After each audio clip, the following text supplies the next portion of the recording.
Welcome to the Charlotte County Archives' fourth video of our 2021 Winter Speaker Series.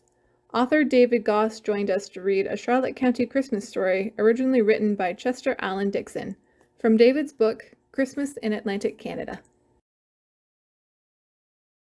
Hi, I'm David Goss, and for a long time I've been sharing Christmas stories dressed in this Victorian costume and leading ghost walks dressed in this Victorian costume, and it's always adds a little bit of fun.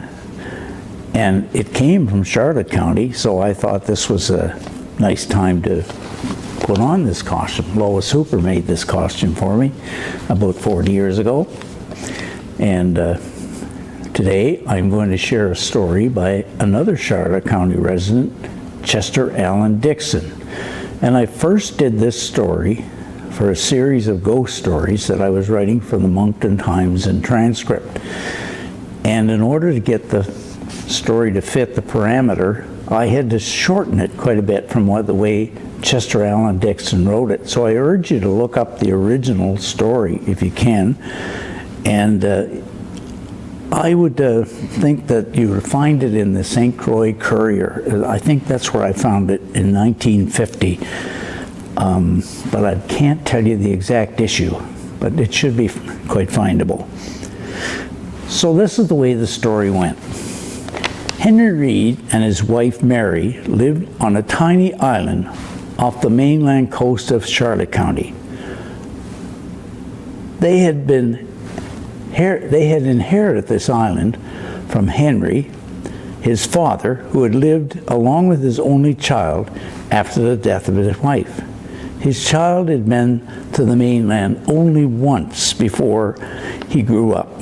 He had never known the joys of Christmas because his father had become bitter about all things Christian since the loss of his wife, and had taught the boy to hate the very name of Christmas Day. At 21, his son had found employment on the mainland on one of the fish canneries. There he met a girl, her name was Marion Bliss, who later became his wife. Soon after, his father died, and Henry decided to move to the island with his wife and their two young children, Paul and Rita. They were aged 5 and 6 years old, respectively, but they had never experienced Christmas in the Reed home. One year, about a week before Christmas Day, Henry went fishing as others in the community went about preparing for Christmas. Henry became so engrossed in his fishing that he failed to notice a big black cloud which had appeared in the northwest sky. The long, undulating swell of the ocean storm seemed to have taken on a little greasy aspect.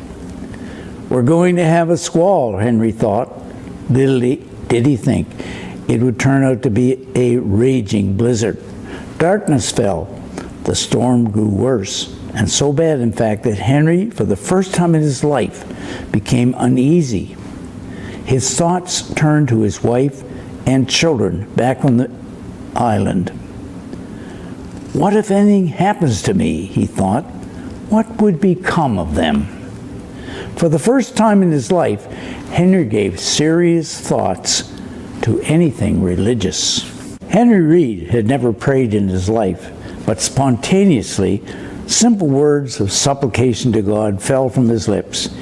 He prayed that God would have mercy upon his soul and take care of his wife and children.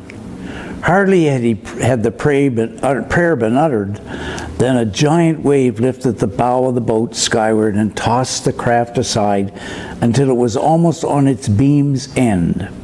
Henry felt sure the boat would capsize, but it righted, and he managed to grasp the tiller and get the craft straightened out before the wind. "That was a close shave," he said. Just then a stranger thing happened. Henry was certain he heard someone saying to him, "What about Christmas now? What about Christmas?" The phrase seemed to be burning itself into his brain. The hail became fiercer than ever. The little boat and its occupants seemed to be doomed. The waves rose higher and higher. Still that sound persisted. The question rang out, "What about Christmas?" "I'll promise you, God," Henry called out, "that I'll celebrate the first Christmas of my life with my dear ones, if you will save me." Scarcely had his covenant with God been made than a distinct lull in the wind took place. Although the sea seemed as angry as ever, Henry's boat was half full of water. He increased his pumping efforts, and lo, his little craft was wallowing dangerously in the trough of the sea. No more waves came aboard. Before long, the wind abated considerably, and after a few hours had passed, it changed, and it blew from the south.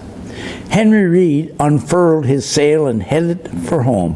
Although it was past midnight, when he arrived home, his wife was up and greeted him with great joy.